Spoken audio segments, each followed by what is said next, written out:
이제 오늘 함께 나눌 말씀 보도록 하겠습니다. 빌레모서 1장 1절에서 25절까지 말씀입니다. 빌레모서 전체 말씀인데요. 우리가 한 절씩 교독하도록 하고 마지막 절은 함께 읽도록 하겠습니다. 제가 먼저 읽겠습니다. 그리스도 예수를 위하여 갇힌 자 된 바울과 및 형제 디모데는 우리의 사랑을 받는 자여 동역자인 빌레몬과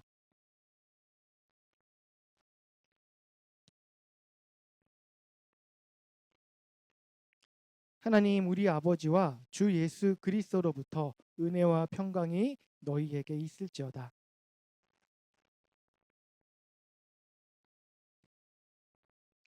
주 예수와 및 모든 성도에 대한 내 사랑과 믿음이 있음을 들음이니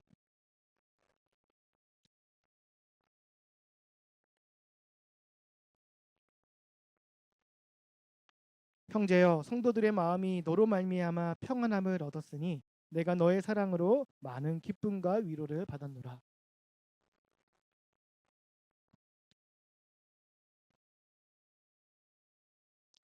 도리어 사랑으로서 강구하노라. 나이가 많은 나 바울은 지금 또 예수 그리스도를 위하여 갇힌 자 되어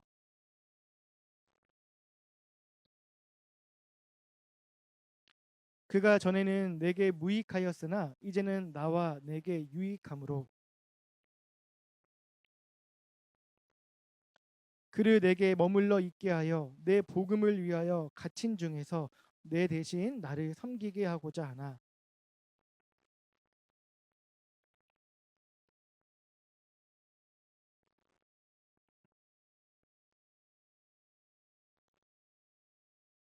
아마 그가 잠시 떠나게 된 것은 너로 하여금 그를 영원히 두게 함이리니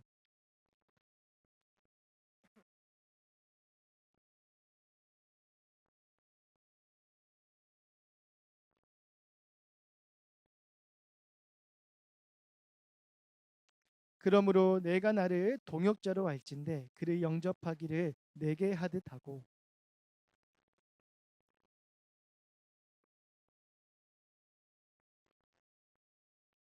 나 바울이 친필로 쓰노니 내가 갚으려니와 내가 이외에 내 자신이 내게 빚진 것은 내가 말하지 아니하노라.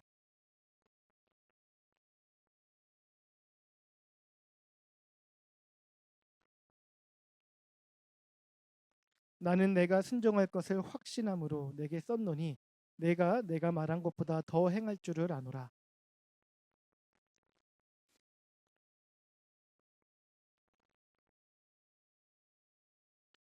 그리스도 예수 안에서 나와 함께 갇힌 자 에바브라와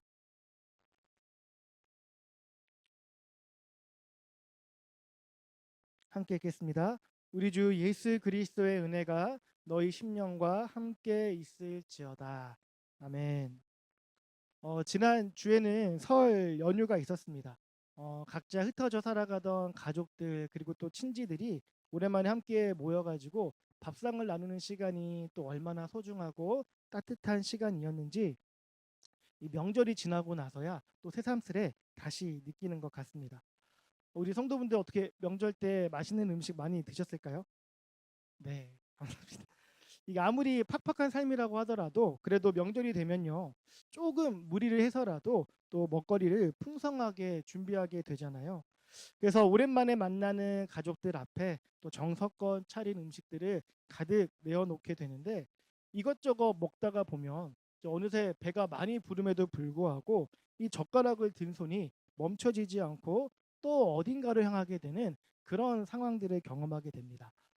저만 그런 거 아니고 다들 그러신 거 맞죠? 네. 그래서 이 명절이 지나고 나면요 한 가지 고민이 생기게 돼요. 많이 먹은 그 음식들을 잘 소화해 내야 하는 겁니다. 이 며칠간 이어진 과식으로 인해서 더부룩해진 속과 무거워진 몸을 다시 명절 이전에 건강했던 상태로 회복하는 거죠. 이제 잘 아시는 분들도 계시겠지만 저는 평생 다이어트를 하면서 살아가고 있는 사람입니다. 그래서 1kg를 빼려면 정말 한 달을 죽을 둥 살둥 해야 되거든요. 근데 2, 3kg 찌는 건요. 하루 이틀. 조금 이렇게 명절 때는 두세 끼만 잘 먹어도 금세 찌더라고요. 제가 이번 명절에도 정말 식욕을 억제하고 또 억제했는데 결국에는 이제 장모님의 갈비 앞에 무너지고 말았습니다. 그래서 제가 잘 보니까 이렇게 저처럼 얼굴이 좋아지신 분들이 몇 분 보이시는데, 네, 소화를 잘 시키셔서 이 명절의 흔적을 마음에만 남기고 이렇게 몸에서는 잘 비워내시기를 응원합니다.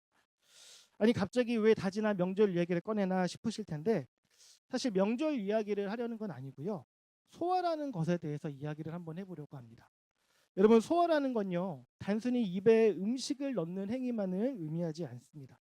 먹은 음식을 위장이 받아들여서 잘 분해하고 흡수해서 필요하고 좋은 것은 취하고 불필요하고 좋지 않은 것은 내보내게 되는, 이런 정 과정이 함께 이루어질 때 비로소 온전한 의미의 소화라고 이야기할 수 있습니다. 그냥 꿀꺽하고 삼키는 그런 간단한 활동이 아니라 여러 복잡한 과정들이 있는 거예요. 그래서 어떤 음식이든지 그냥 무작정 많이 먹고 잘 먹었다고 해서 그게 건강하고 좋은 거라고 말할 수 없습니다. 먹을 땐 잘 먹었어도 그게 소화가 되지 않으면 소화 불량이 생기고 탈이 나서 오히려 먹지 않음만 하는 경우도 생기기 때문입니다. 그래서 소화가 잘 되어야, 소화를 잘해야 비로소 건강한 것이라고 말할 수가 있는 겁니다. 특별히 인간이 에너지를 얻는 가장 기본적인 활동이 음식 섭취라는 점에서 이 소화는 우리 일상에서 굉장히 중요한 부분 가운데 하나입니다. 그래서인지 모르겠지만 우리는 이 소화라는 표현을 단지 음식과 연관된 의미로만 사용하지는 않습니다. 예를 들면 뭐 이런 게 있죠. 어제 선생님이 가르쳐 주신 내용을 다 소화했다. 혹은 어제 영화를 봤는데 그 영화에 나오는 신인 배우가 자기 배역을 찰떡같이 소화해내더라. 이렇게 소화라는 표현을 여러 가지 상황에 맞게 사용하는 경우들이 있어요. 특별히 제가 최근에 이 소화라는 표현과 관련해서 인상 깊은 경험을 했는데요. 지난 설 명절을 앞두고 우리 교회에 아주 귀한 손님들이 멀리서 찾아왔었습니다. 이 경기도 포천에 다문화 가정 청소년들을 섬기는 하랑센터라는 곳이 있어요. 근데 이제 그곳을 담당하시는 선교사님이 이번에 수능을 잘 마친 우리 7명의 다문화 가정 학생을 데리고 전주로 졸업 여행 겸 선교지 탐방으로 방문을 한 겁니다. 담임 목사님과 함께 이제 목요일부터 토요일까지 함께 이곳 저곳을 다녔는데요. 저에게도 되게 배움이 되고 도전도 받고 여러 유익이 있던 좋은 시간들이었습니다. 특별히 다양한 배경과 사연을 가진 그 아이들이 한 공동체 안에서 살아가는 모습, 그리고 그 아이들을 사랑으로 품고 섬기는 이 선교사님의 모습이요, 그 자체로 저에게 또 하나의 큰 메시지가 됐던 것 같아요. 또 그렇게 일정을 보냈는데 이제 마지막 일정이 토요일 아침이었습니다. 그 토요일 아침에 김제에 있는 금상교회를 방문했습니다.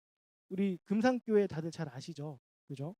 일단 기역자 교회로 잘 알려져 있는, 올해로 설립된 지 121년이 되는 아주 전통이 있는 그런 교회입니다. 이 금상교회 가기 전에 미리 연락을 드렸더니요, 금상교회 담임 목사님이 직접 나와가지고 맞이해 주시고 교회 역사에 대해서 설명을 해주셨습니다. 그리고 이제 그 이야기들을 여러 가지를 해주셨는데 그 이야기 가운데 우리 한국 교회에 가장 널리 알려진 이야기 중에 하나인 두 사람의 이야기가 담겨 있었어요. 그 두 사람이 누구인지 아실까요? 그죠? 다 아시죠? 네. 그 바로 조덕삼 장로하고 이자인 목사님에 대한 이야기였습니다. 조덕삼 장로는요, 당시 그 지역에 엄청난 거부였다고 합니다. 재력과 영향력을 두루 갖춘 사람이었다고 합니다. 그래서 조덕삼 밑에 일하는 사람들이 제법 많았는데 이 조덕삼이란 분은 그들에게도 복음을 전하였고, 그렇게 성도가 된 사람들 가운데 한 사람이 바로 이자익이라는 사람이었습니다. 그래서 금산교회에서 같이 신앙생활을 하는 중에 교회에서 장로를 세우는 과정이 있었던 겁니다. 그런데 그 과정에서 전혀 예상치 못했던 의외의 상황이 일어나게 된 거예요. 장로 후보로 조덕삼과 이자익이 나란히 언급되는 것도 참 놀라운 일인데, 결국 장로로 세워지는 인물이요, 조덕삼이 아니라 그의 아래에서 일하던 이자익이 장로로 뽑혔던 겁니다. 결과를 발표하는 순간 그 예배당에 흘렀을 공기와 분위기가 어땠을지 한번 상상을 해보세요. 신앙생활도 먼저 했을 뿐 아니라 사회에서 지니는 영향력, 그리고 교회 부흥을 위한 전도 활동에도 왕성하게 헌신했던 조덕삼이 장로가 되는 것이 여러 가지로 교회에 유익할 뿐 아니라 순리에 맞는 일이라고 다들 생각은 했을 텐데 실제 결과는요, 정반대가 되었던 것입니다. 미루어 짐작해 보건대 교회의 귀한 일꾼인 장로가 선출되는 그 영광스러운 순간이 금산교회가 세워진 이래로 가장 긴장되고 경직된 시간이지 않았을까 싶습니다. 실제로 우리가 그 조독삼이 처하게 된 상황에 놓이게 된다면 누구라도 불편하고 속상해하지 않았겠습니까? 겉으로 내색은 안 하더라도 속마음은 성도들을 향해서, 교회를 향해서 굉장히 섭섭함과 불편함을 느낄 수 있을 것 같아요. 그리고 교회 입장에서도 재력과 영향력이 있는 사람이 이 상황을 받아들이지 못하고 교회를 떠나게 된다면 장차 교회에 큰 어려움이 생길 수 있겠다, 이런 생각을 하지 않았겠습니까? 그러나 다행스럽게도 모두가 우려하던 그런 일은 일어나지 않았습니다. 조독삼이 그렇게 반응하지 않았어요. 오히려 그는 이자익이란 사람이 장로로 세워진 것을 받아들이고 더 나아가서는 이 이자익이 목사가 되는 그 길을 적극적으로 지지하고 도왔습니다. 자신의 휘하에 있던 사람이 자신의 리더가 되는 그 불편한 상황을 감당해 냈던 것입니다. 금산교회 담임 목사님께서 이 이야기를 하시면서 사용하신 표현이 바로 소화라는 표현이었습니다. 조덕삼이 그 상황을 소화해 냈다고요. 불편하고 속상하고 화가 날 수도 있는 그 상황을 잘 소화해 냈기 때문에 금산교회가 오늘날까지도 한국 교회의 귀감이 되는 이야기를 간직한 교회로 남아있게 되었다라는 것입니다. 그 이야기를 들으면서 이제껏 살아오면서 소화라는 단어 얼마나 제가 많이 들었겠습니까? 그런데 이전과 전혀 다르게 그 말이요, 참 아름답게 느껴졌습니다. 그러면서 이것이 우리의 신앙과 공동체의 삶에 꼭 필요한 모습이겠구나라는 걸 생각해 보게 됐습니다. 물론 신앙의 다른 모습들과 마찬가지로 이것은 결코 쉬운 일은 아닙니다. 그러나 세상 사람들에게 가장 일상적이고 친숙한 언어로 우리의 신앙을 증거할 수 있다는 점에서 우리가 관심을 기울여야 할 만한 문제임에는 틀림이 없습니다. 세상 사람들이 마주하는 여러 가지 상황들을 똑같이 마주하는 우리 그리스도인들이 그 일들을 어떻게 소화해내는지에 따라서 사람들은 하나님에 대해서, 교회에 대해서 그들이 가지고 있는 생각과 판단을 하게 될 것입니다. 특별히 오늘 살펴볼 이 빌레몬서가 이에 대해서 우리에게 좋은 지침을 보여주는 성경입니다. 이 빌레몬서는 신약 성경 가운데 분량이 정말 짧은 성경 가운데 하나예요. 참고로 원문 단어수로 이렇게 세어보자면 요한 2서가 가장 짧고요. 그 다음이 요한 3서, 세 번째가 이 빌레몬서입니다. 이 빌레몬서는 옥중 서신으로 사도 바울이 로마의 감옥에 갇혀 있을 동안 쓰여졌습니다. 수신자는 누구입니까? 빌레몬이라는 사람이에요. 빌레몬은 골로새 지역에 사는 부유한 성도였고요. 그의 집에서 교회가 모이고 있었습니다. 특별히 이 빌레몬에게는 오네시모라는 종이 있었습니다. 그런데 이 오네시모가요, 아마도 주인의 돈을 훔쳐가지고 도망을 쳤던 것 같습니다. 그러다가 로마에서 바울을 만나게 되고 회심을 하게 됩니다. 이 오네시모가 바울을 통해 그리스도인이 된 거죠. 그래서 바울은 이 오네시모를 빌레몬에게 돌아가게 하면서 그가 돌아가는 것을 어떻게 받아주어야 할지를 부탁하는 편지를 이 빌레몬에게 쓰였던 것입니다. 우리 먼저 1절부터 3절의 말씀을 한번 같이 읽어보도록 하겠습니다. 그리스도 예수를 위하여 갇힌 자 된 바울과 및 형제 디모데는 우리의 사랑을 받는 자요 동역자인 빌레몬과 자매 아비아와 우리와 함께 병사된 아키포와 내 집에 있는 교회에 편지하노니 하나님 우리 아버지와 주 예수 그리스도로부터 은혜와 평강이 너희에게 있을지어다. 바울은요, 이 서두의 짧은 인사말 가운데 많은 것들을 이야기하고 있습니다. 그는 먼저 자신을 사도라거나 복음의 증인이라고 하지 않고 그리스도 예수를 위하여 갇힌 자라고 소개를 하는데요.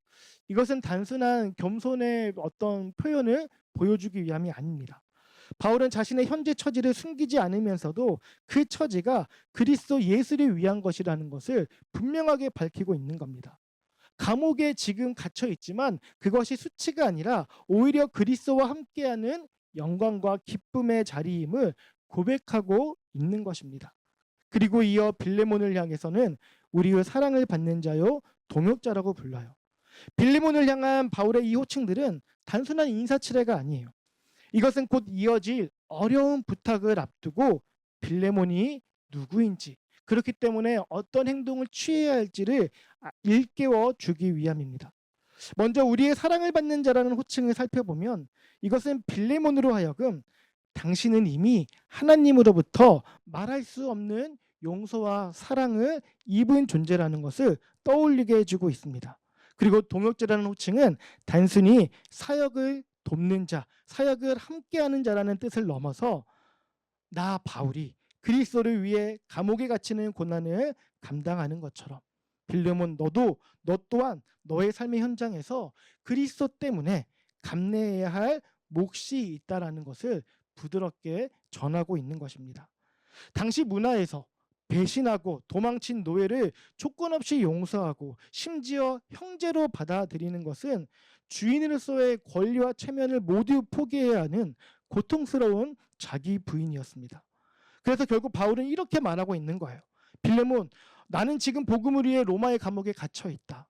이제는 너의 차례다. 너도 복음을 위하여 너의 권리를 포기하고 용서라는 이름의 거룩한 고난에 동참함으로 나의 진정한 동역자가 되어주지 아니하겠느냐. 이렇게 이야기하는 거예요. 1절의 이 인사말 안에 이 빌레몬서 전반에 흐르는 분위기가 잘 함축이 되어 있습니다. 사도 바울은 사도로서의 수직적 권위를 내세우지 않고 동역하는 형제의 사랑으로 빌레몬을 존중하는 그런 모습을 이 서두에 잘 담아서 보여주고 있는 것입니다. 우리 이어서 4절부터 7절의 말씀을 한번 같이 읽어보도록 하겠습니다. 내가 항상 내 하나님께 감사하고 기도할 때에 너를 말함은 주 예수와 및 모든 성도에 대한 내 사랑과 믿음이 있음을 들음이니 이로써 내 믿음의 교제가 우리 가운데 있는 선을 알게 하고 그리스도께 이르도록 역사하느니라. 형제여, 성도들의 마음이 너로 말미암아 평안함을 얻었으니 내가 너의 사랑으로 많은 기쁨과 위로를 받았노라. 아멘. 4절에서 바울은 빌레몬에 대해서 이렇게 이야기하는데 이 빌레몬에 대해서 기도할 때마다 하나님께 감사한다라고 말하고 있습니다. 왜냐하면 빌레몬에게서 주 예수와 모든 성도에 대한 사랑과 믿음이 있다는 소식을 들었기 때문인 것입니다. 7절을 보면 바울이 빌레몬에게서 이렇게 기쁨과 위로를 받는 이유가 그의 어떤 명성이나 재력 때문이 아니라 성도들의 마음이 그로 말미암아 평안함을 얻었기 때문이라고 이야기를 합니다. 빌레몬의 신앙이 공동체 안에서 실질적인 위로와 평안을 만들어내고 있었다는 의미입니다. 이 대목에서 우리는 잠시 멈추어서 우리의 모습을 돌아볼 필요가 있는데요.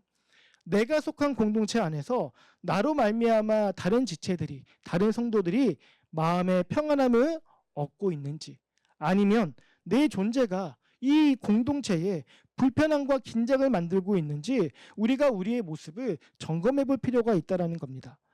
이 점검은 단순하게 나의 성격이 좋고 나쁨을 이렇게 파악하는 문제가 아니라요. 신앙의 열매가 공동체 안에서 어떤 모습으로 맺히고 있는지에 대한 문제라고 이해할 수 있습니다. 여러분, 신앙의 열매는요, 혼자 있을 때가 아니라 공동체 안에서 다른 지체들과의 관계 속에서 분명하게 드러나는 것입니다. 내가 열심히 읽은 성경의 말씀들과 내가 하나님 앞에 진심으로 올려드린 기도와 내가 아까워하지 않고 정말 헌신한 그 희생과 섬김은 내 곁에 있는 지체들이 나로 인하여 얼만큼 위로받고 있고 나로 인하여 얼만큼 안심해하고 있고 평안해하고 있는지를 통해서 드러나게 되는 것입니다.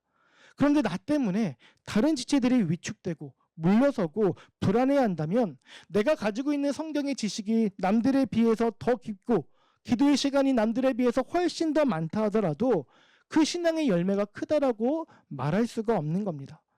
바울이 빌레몬의 소식을 들으며 기뻐하고 위로를 받았다고 하는 것을 보면 빌레몬이라는 사람은요, 신앙의 열매가 풍성한 사람이었음을 알 수 있습니다. 그를 통해 공동체의 많은 지체들이 실제적인 마음의 위로와 평안함을 누렸던 것으로 보여져요. 그래서 바울은 빌레몬의 그러한 모습을 칭찬하면서 이제 어렵고 힘든 한 가지 부탁을 빌레몬에게 하려고 합니다. 우리 8절부터 10절의 말씀을 또 한번 같이 읽어보도록 하겠습니다. 내가 그리스도 안에서 아주 담대하게 내게 마땅한 일로 명할 수도 있으나 도리어 사랑으로서 강구하노라. 나이가 많은 나 바울은 지금 또 예수 그리스도를 위하여 갇힌 자 되어 갇힌 중에서 낳은 아들 오네시모를 위하여 내게 강구하노라. 8절에서 바울은 빌레몬에게 마땅한 일로 너에게 담대하게 명령할 수 있다라고 말합니다. 여러분, 바울은 사도였습니다. 복음을 전하고 교회를 세운 사람이에요. 무엇보다 빌레몬을 신앙으로 낳은 영적 아버지라고 해도 크게 틀리지 않습니다. 따라서 그에게는 빌레몬을 향하여 이것은 이렇게 하고 저것은 저렇게 하라, 이렇게 명령을 내릴 수 있는 권위가 있었습니다. 그러나 바울은 그 권위를 사용하지 않아요. 도리어 사랑으로서 강구한다고 말합니다. 이 한 문장이 오늘 우리가 나누고자 하는 중심 주제인데요. 명령으로서 이루어지는 것도 유익하지만 사랑으로, 그래서 자발적으로 이루어지는 것이 더 아름답다는 것. 그것이 바울이 이 편지를 통해 우리에게 보여주고 있는 것입니다. 우리는 교회 안에서 늘 이 두 가지 방식 사이에서 긴장을 경험하게 됩니다. 옳은 것을 알기 때문에 그것을 강요하거나 강제하고 싶은 마음과, 그러나 강요로 이루어진 것은 진정한 변화가 아니라는 것을 알기 때문에 기다리는 마음입니다. 부모가 자녀를 대할 때도, 사역자가 성도를 대할 때도, 또 우리가 공동체 안에서 서로를 대할 때도 이 긴장감은 늘 존재하기 마련입니다. 바울이 그 긴장을 어떻게 풀어가는지를 이 짧은 편지 안에서 우리에게 보여주는데요. 10절의 말씀을 제가 다시 한번 읽어드리겠습니다. 갇힌 중에서 낳은 아들 오네시모를 위하여 내게 간구하노라. 빌레몬의 종이었다가 주인을 배신하고 도망친 오네시모가 이제는 바울의 영적인 아들이 되었습니다. 그러나 오네시모는 여전히 법적으로는 빌레몬의 종이었고요. 또 거기다가 주인의 것을 훔쳐 달아나 주인에게 해를 끼친 불량한 종이었습니다. 그래서 바울은 11절에서 이렇게 말합니다. 그가 전에는 내게 무익하였으나 이제는 나와 내게 유익함으로. 여러분, 오네시모라는 사람의 이름의 뜻은요, 유익하다라는 뜻을 가지고 있습니다. 바울은 그 오네시모가 가지고 있는 이름의 뜻을 가지고 일종의 언어 유희를 하는 거예요. 그가 전에는 그 이름에 걸맞지 않는 아주 무익한 사람이었지만 이제는 정말로 그 자신이 가지고 있는 이름대로 유익한 사람이 되었다고요. 복음이 쓸모없는 한 사람을 유익한 한 사람으로 바꾸어 놓았다라고 사도 바울은 이야기하고 있는 것입니다. 그런데 이렇게 무익한 사람이 유익한 사람이 되는 과정이 오직 오네시모에게만 일어난 일이겠습니까? 그렇지가 않죠. 사도 바울도, 빌레몬도, 그리고 여기에 모여있는 저와 우리 성도분들도 복음을 통하여 그러한 변화를 경험하지 않았습니까? 전적으로 무익한 존재였던 우리가 이제는 복음을 통하여서, 그리스도 예수의 사랑을 통하여서 유익한 존재로 변화되었습니다. 그 유익이 아직은 세상에 선명하게 드러나지는 않더라도 우리는 분명 우리 안에서 선한 일을 시작하신 이로 말미암아 그 유익을 언젠가는 반드시 드러내 보일 것입니다. 사도 바울은 앞에서 빌레몬이 그리스도 예수가 그에게 허락하시고 기대하신 유익을 공동체 안에서 잘 베풀었음을 칭찬했습니다. 이 11절은 그 칭찬의 연장선으로 빌레몬이 그 공동체에 베풀었던 그 유익을 이제 자신을 배신하고 도망쳤던 그의 종 오네시모에게도 동일하게 전해주기를 조심스럽게 요청을 하고 있는 것입니다. 우리 이어서 12절부터 14절 말씀을 한번 같이 보실까요? 제가 한번 읽어드리겠습니다. 내게 그를 돌려 보내노니 그는 내 신복이라. 그를 내게 머물러 있게 하여 내 복음을 위하여 갇힌 중에서 너 대신 나를 섬기게 하고자 하나. 다만 너의 승낙이 없이는 내가 아무것도 하기를 원하지 아니하노니 이는 너의 선한 일이 억지같이 되지 아니하고 자의로 되게 하려 함이라.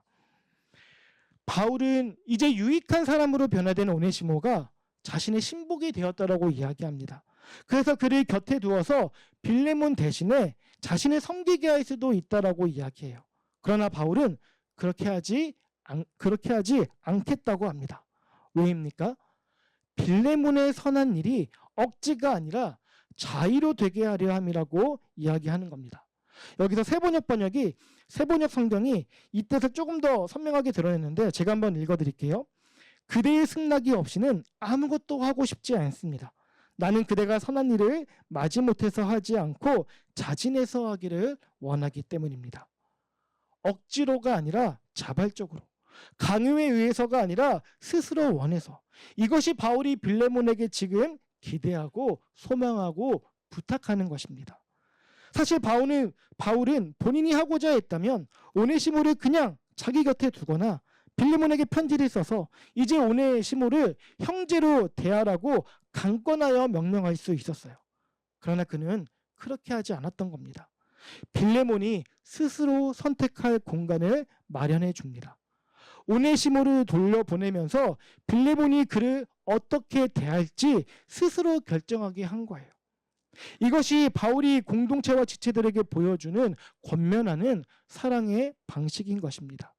강요하지 않고 명령하지 않고 다만 강구합니다. 사랑으로. 옳은 것을 알면서도 그것을 상대방이 자발적으로 선택할 수 있도록 공간을 열어주고 기다려주는 것. 이것이 바울이 보여주는 더 아름다운 사랑의 방식인 것입니다. 우리 이어서 15절과 16절 말씀을 한번 같이 읽어보도록 하겠습니다. 아마 그가 잠시 떠나게 된 것은 너로 하여금 그를 영원히 두게 함이리니 이후로는 종과 같이 대하지 아니하고 종 이상으로 곧 사랑받는 현재로 둘 자라. 내게 특별히 그러하거든 하물며 육신과 주 안에서 상관된 내게랴. 여기서 바울은 오네시모가 도망간 곳을 가리켜서 그가 잠시 떠나게 된 것이라고 이야기합니다. 그리고 그 잠시 떠남이 결국 빌레몬이 오네시모를 영원히 두게 되는 일로 이어졌다라고 말하고 있어요. 우연처럼 보이는 사건 안에 하나님의 섭리가 담겨 있다라는 걸 이야기하는 겁니다. 도망갔던 종이 복음을 만나 회심하게 되고 이제 단순한 종이 아닌 사랑받는 형제로 돌아오게 되는 것. 이것이 하나님께서 그 모든 일을 통하여 이루신 일이라는 것입니다. 따라서 바울은 빌레몬에게 이제 오네시모를 종과 같이 대하지 말고 사랑받는 형제로 여겨줄 것을 권면하고 있습니다. 사랑하는 성도 여러분, 오늘 우리가 보기에 21세기에 바라보는 우리가 보는 이 권면은 참으로 아름답고 따뜻한 말이지만 그때 당시 기준으로 들어보게 된다면 얼마나 황당하고 당황스러운 요청이었겠습니까? 당시 로마 사회에서 종들의 사회적 지위는 굉장히 낮았습니다. 주인이 마음대로 할 수 있는 재산에 가까웠어요. 그런데 바울은 이제 그를 형제로 대하도록 권면합니다. 그렇다고 법적으로 종의 신분이 바뀌어 있던 것도 아니에요. 그럼에도 그 관계를 이제 복음 안에서 새롭게 정의할 것을 바울이 빌레몬에게 요청하고 있는 겁니다. 바울의 요청에 따라 세상에 존재하지 않는 방식으로 오네시모를 품어야 하는 빌레몬이었습니다. 앞서 우리가 이야기 나눴던 금상교회의 조덕삼이 이자익을 바라보았던 시선도 이와 비슷하지 않았겠습니까?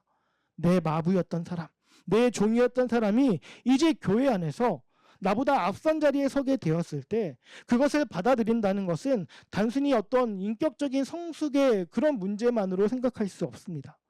복음이 만들어내는 새로운 질서를 받아들여야 하는, 정말 말 그대로 전혀 새롭고 생소하고 낯선 문제였습니다. 교회 안에서 우리는 우리에게 익숙한 세상의 위계와 서열이 아닌 복음의 질서로 서로를 바라보아야 하는 것입니다. 사랑하는 성도 여러분, 우리가 조금 더 솔직해져 본다면 이것은 오늘 우리에게도 결코 쉽지 않은 일입니다. 우리는 교회 안에서도 우리가 다른 사람보다 더 나은 사람임을 드러내고 싶어 합니다. 내가 먼저 신앙생활을 했고, 내가 교회에서 더 많이 헌신을 했고, 내가 교회에서 더 많이 섬겼다라는 생각들이 어느새 우리 안에서 보이지 않는 우열을 만들어냅니다. 선한 영향력을 펼치고 싶고 드러내고 싶은 마음도 있지만 그 마음의 뒷면에는 그저 선한 영향력에만 만족하지 않고 다른 지체들보다 더 큰 영향력을 공동체 안에서 가지고 싶다라는 욕망이 함께 붙어 다닐 때가 많습니다. 교회에서마저도 우위에 서고 싶은 그 마음이 우리에게 있음을 우리는 너무나도 잘 알고 있어요. 바울도 아마 그것을 잘 알고 있었을 것입니다. 그래서 빌레몬이 신앙과 믿음이 좋은 사람이라는 것은 알고 있었지만 동시에 그도 사람인지라 자신을 배신하고 도망간 종이었던 사람을 형제로 받아들이는 것이 얼마나 낯설고 불편한 일인지를 바울도 충분히 헤아렸습니다. 그래서 바울은 이 어려운 부탁을 단순히 원칙과 명제로 밀어붙이지 않았습니다. 대신 자기 자신을 그들의 사이 가운데 딱 두게 되는데요. 17절 말씀으로 한번 같이 읽어보도록 하겠습니다. 그러므로 네가 나를 동역자로 알진대 그를 영접하기를 내게 하듯 하고. 바울은 빌레몬에게 오네시모를 바울 자신에게 하듯이 영접하라고 말합니다. 오네시모가 빌레몬에게 돌아올 때 그 오네시모를 바울 자신을 맞이하는 것처럼 아주 반갑고 격하게 환영해 달라는 겁니다. 여러분, 이것이 얼마나 고약한 요청입니까? 빌레몬에게 바울은요, 영적인 아버지였습니다. 자신을 복음으로 인도해 주어서 영원한 생명을 소유하게 해준 사람이에요. 그런 바울과 자신을 뒤통수 치고 도망간 종인 오네시모를 동일하게 영접하라니요. 참 애꿎은 상황에 놓이게 된 빌레몬인데요. 여기서 애꿎은 상황에 놓이게 된 건 단지 빌레몬만이 아니었습니다. 오네시모로 인하여서 사도 바울 역시 꽤나 난감한 입장에 처했습니다. 자신을 사랑하고 선대하는 귀한 동역자 빌레몬에게 어찌 보면 큰 상처가 될 수 있는 요청을 하고 있는 거니까요. 이로 인하여 바울과 빌레몬의 사이가 돌이킬 수 없는 결과를 가져올 수도 있었으니까요. 따라서 주인을 배신하고 도망친 불량한 종을 위해 지금 바울은 자기 자신의 신뢰와 명예를 다 내어놓고 있는 상황인 것입니다. 그런데 바울은 여기서 멈추지 않고 한 발 더 나아가게 됩니다. 자신의 명예를 내어놓는 것을 넘어서 이번에는 자신의 지갑까지 열어주는 것인데, 우리 18절과 19절 말씀 같이 읽어보도록 하겠습니다. 그가 만일 너에게 불의를 하였거나 너에게 빚진 것이 있으며 그것을 내 앞으로 계산하라. 나 바울이 친필로 쓰노니 내가 갚으려니와 네가 이외에 네 자신이 내게 빚진 것은 내가 말하지 아니하노라. 바울은 오네시모가 훔쳤을 수도 있는 것들과 도망치면서 빌레몬에게 끼친 손해들과 그 모든 것들을 자기 앞으로 계산하라고 이야기합니다. 자신이 갖겠다고 하면서 친필로 서명까지 합니다. 이것은 법적인 보증 행위입니다. 바울이 오네시모의 빚 보증을 선 거예요. 여기서 우리는 복음의 원리가 이 편지 안에서 아름답게 반영되고 있음을 보게 되는 건데요. 죄를 지은 자, 빚진 자를 위하여 다른 누군가가 그 빚을 대신 짊어지는 것. 이것이 바로 예수 그리스도께서 우리를 위하여 행하여 주신 일이 아니겠습니까? 우리의 죄와 허물을 당신이 다 짊어지시고 우리 대신 갚아주신 것. 그 복음의 원리가 바울이 빌레몬에게 오네시모를 위하는 이 행동 안에 그대로 고스란히 담겨 있는 것입니다. 이어서 20절과 21절을 제가 읽어드리도록 하겠습니다. 오 형제여, 나로 주 안에서 너로 말미암아 기쁨을 얻게 하고 내 마음이 그리스도 안에서 평안하게 하라. 나는 내가 순종할 것을 확신함으로 너에게 썼노니 너가 내가 말한 것보다 더 행할 줄을 아노라. 여기서 바울은 빌레몬에게 자신이 말하는 것보다 그가 더 많은 것을 행할 것이라고 확신한다라고 이야기합니다. 아마도 이것은 단순한 기대, 그냥 막연한 기대가 아니었을 겁니다. 그동안 빌레몬과 함께 나누어온 복음의 교제에 근거한 빌레몬을 향한 바울의 신뢰였습니다. 그리고 그 신뢰가 있었기 때문에 당시 사회에서는 결코 이해 불가능한 요청을 담은 이 편지를 사도 바울은 빌레몬에게 쓸 수가 있었던 것입니다. 사랑하는 성도 여러분, 빌레몬이 실제로 오네시모를 어떻게 받아들였는지 성경은 직접적으로 기록하지 않습니다. 그러나 이 편지가 오늘날 우리 손에 성경으로 전해지고 있다는 사실 자체가 빌레몬이 바울의 이 신뢰를 저버리지 않았다는 것을 조용히 은은하게 증언하여 주고 있는 것은 아니겠습니까?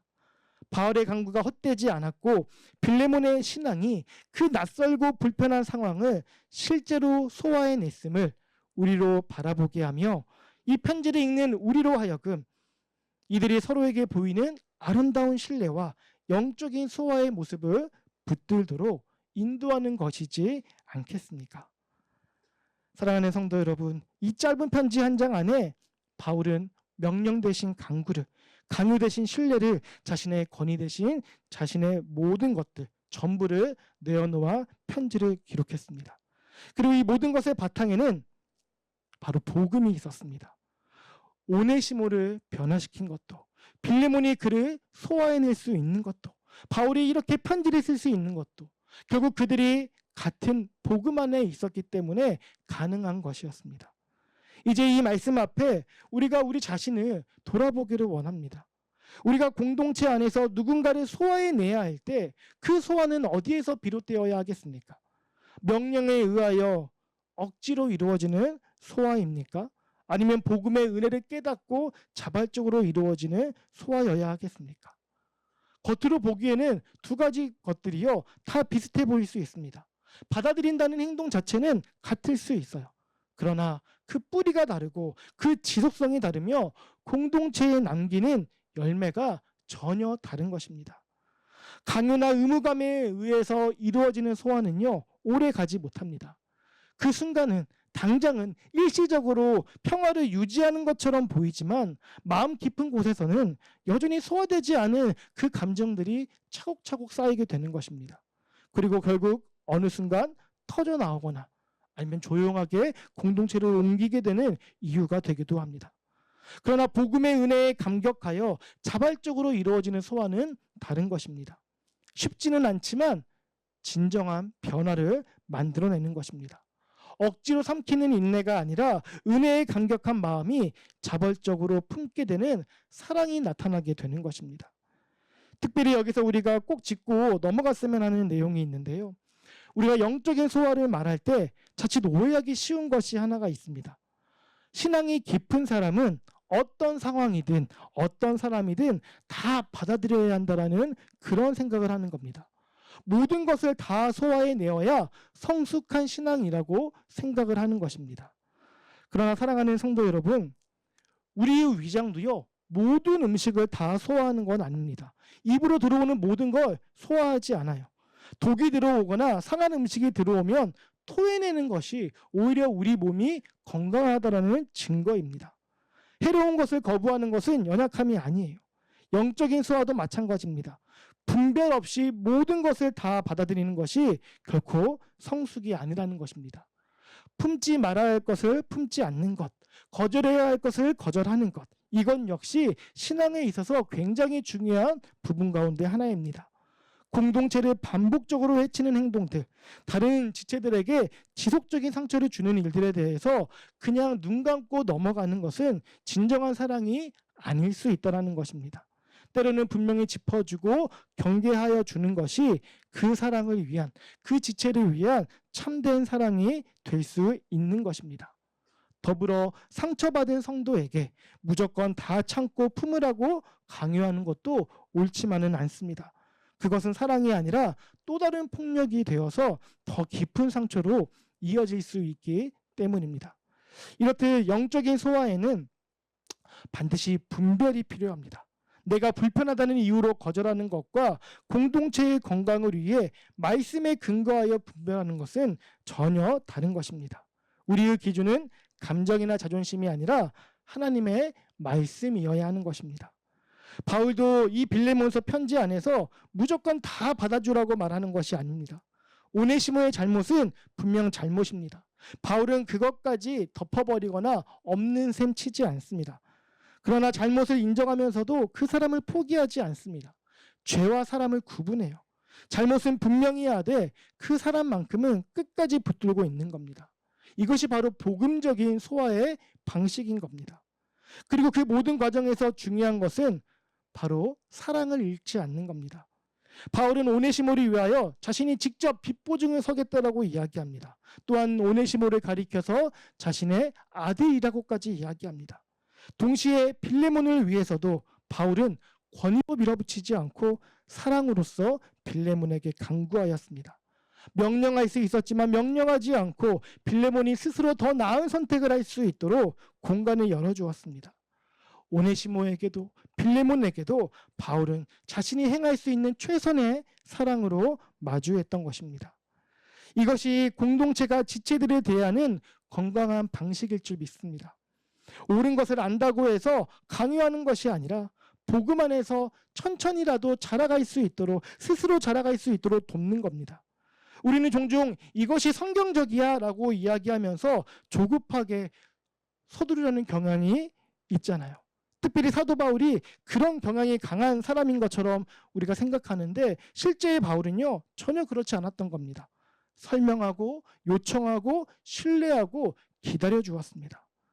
사랑하는 성도 여러분, 우리 공동체 안에서도 분명 언젠간 이런 순간들이 찾아올 겁니다. 내가 소화하기 어려운 사람, 받아들이기 불편한 상황, 자존심이 상하는 일들, 그때 우리는 어떻게 반응해야 되겠습니까? 억지로 참고 삼키겠습니까? 아니면 분노하고 등을 돌려 떠나시겠습니까? 바울이 우리에게 가르쳐주는 건강한 방법은 복음의 렌즈로 다시 상황을, 사람을 살펴보는 것입니다. 오네시모가 단순한 도망간 종이 아니라 주 안에서 형제가 된 사람인 것처럼 내가 불편하게 여기는 그 사람도 하나님의 은혜로 구원받은 형제 자매라는 사실을 기억하는 것입니다. 그 사람은 어떤 행동을 했는가 이전에 그 사람이 누구의 자녀인가를 바라봐 주는 것입니다. 물론 이것은 말처럼 쉽지 않습니다. 단순히 나의 의지, 나의 결단만으로 가능한 일이지 않습니다. 오직 복음이 내 안에 깊이 자리 잡을 때만 가능한 일입니다. 내가 하나님 앞에서 어떠한 사람이었는지, 그럼에도 하나님께서 나를 어떻게 받아주셨는지를 깊이 깨닫게 될 때 비로소 우리는 다른 사람을 품을 수 있는 그릇으로 준비가 되어지는 것입니다.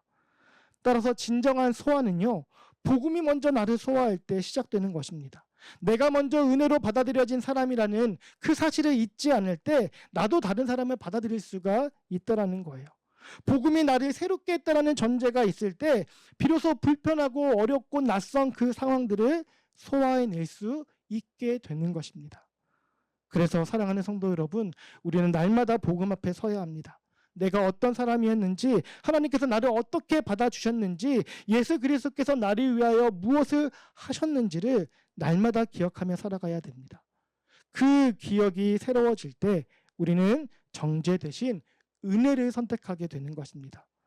불편하고 어려운 상황에 도망치거나 외면하거나 무작정 내 성정대로 분노하는 것이 아니라 믿음의 선택을, 영적인 소화를 선택하게 된다라는 것입니다. 우리 제비 공동체가 그런 공동체가 되기를 소망합니다. 억지로 참고 견디는 공동체가 아니라 복음의 은혜 안에서 자발적으로 품게 되는 공동체, 명령으로 움직여지는 공동체가 아니라 사랑으로 움직여지는 공동체 말입니다. 여러분, 이 세상은 달면 삼키고 쓰면 뱉습니다. 내 편이면 품게 되고 불편한 사람은 배제해버립니다. 그러나 교회는 달라야 하는 거죠. 복음 안에서 서로 다른 사람들이 하나 되는 모습을 보여주는 곳이 바로 이 교회이고 그곳이 바로 하나님 나라일 줄 믿습니다. 그것이 교회가 지닌 중요한 사명 가운데 하나입니다. 그러나 그 사명은 결코 강요로 이루어지지 않습니다. 진정한 변화는 복음이 우리를 먼저 변화시킬 때 시작되고 우리가 먼저 그 은혜에 감격할 때 우리가 다른 사람을 향하여 자발적으로 사랑의 손길을 내밀 수가 있는 것입니다. 오늘 이 말씀이 우리 모두에게 그런 도전이 되었으면 합니다. 혹시 지금 내가 공동체 안에서 누군가를 소화해내어야 하는 자리에 서 있다면 그 소화가 억지와 의무가 아니라 복음의 은혜에서 비롯된 사랑이 될 수 있도록 우리가 각자가 다시 주님 앞에 나아가기를 원합니다. 복음 앞에 날마다 서기를 원합니다. 그리고 공동체는 그 과정을 강요하는 대신 함께 기도하며 기다려주고 지지해 주어야 할 것입니다. 바울이 보여준 것처럼 명령이 아니라 사랑으로, 강요가 아니라 신뢰로, 조급함이 아니라 기다림으로 그렇게 더 아름다운 사랑이 이 공동체 안에 풍성하게 흐르게 되기를 간절히 소망합니다. 그래서 세상과 다른, 세상과 구별된, 세상이 알지 못하는 영원히 아름다운 사랑을 증거하는 우리 채빈과 비움의 교회가 되기를 간절히 소망합니다. 우리 함께 기도하시죠.